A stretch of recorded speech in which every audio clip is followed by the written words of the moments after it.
Last time మనకి ఈ చెప్పులు ఏదైతే పెట్టుకుంటారో అది ఒక చిన్న ఇష్యూ అయింది. అంటే మనకి స్టాండ్స్ సరిగా లేకపోవడం అది చిన్న ఇష్యూ అయింది. ఈసారి ఎక్కడైతే క్యూ ఎంట్రీ పాయింట్ ఉందో అక్కడే చెప్పులు పెడుతున్నారు. ఎగ్జిట్ నుంచి బయటకు వచ్చాక మళ్ళీ వాళ్ళు అక్కడికి వచ్చి కలెక్ట్ చేసుకోవచ్చు. ఆ రూట్స్ కూడా క్లియర్గా మన మ్యాప్లో మెన్షన్ చేయడం జరిగింది.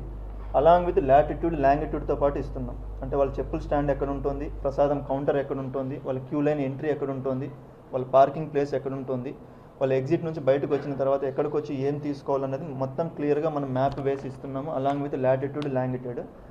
నెంబర్ ఆఫ్ చెప్పల్ స్టాండ్స్ పెంచారు. నెంబర్ ఆఫ్ ప్రసాదం కౌంటర్స్, మన ప్రసాదం కౌంటర్స్ అన్నీ కూడా మనకి ఇటు సైడ్ మిల్ జంక్షన్కి సంబంధించి మ్యాంగో తోపు ఏరియా ఏదైతే ఉందో ఆ ఖాళీ ప్లేస్లో పెడుతున్నాము. ఒప్పంగి జంక్షన్ దగ్గర ఒక ప్రసాదం కౌంటర్స్ పెడుతున్నాము. అలానే ఈ చెప్పుల్ స్టాండ్స్ ఏవైతే ఉన్నాయో మిల్ జంక్షన్ దగ్గర నుంచి ఆర్చ్ గేట్ ఏదైతే ఉందో ఆ రూట్లో పెడుతున్నాము. 3 చోట్ల పెడుతున్నాము. తర్వాత మనకి మ్యాంగో తోపు ఎదురుగా ఖాళీ ప్లేస్ ఏదైతే ఉందో అక్కడ పెడుతున్నాము. ఒప్పంగి జంక్షన్ దగ్గర పెడుతున్నాము. మున్సిపల్ గ్రౌండ్ ఏదైతే ఉందో అక్కడ పెడుతున్నాము. ఎందుకంటే ఎంట్రీస్ అక్కడ ఉన్నాయి, ఎగ్జిట్స్ కూడా అటు సైడే వస్తారు కాబట్టి దానికి అనుగుణంగా ప్లాన్ చేస్తున్నారు. సో ఆ ప్రాబ్లం కూడా ఈసారి రాదు.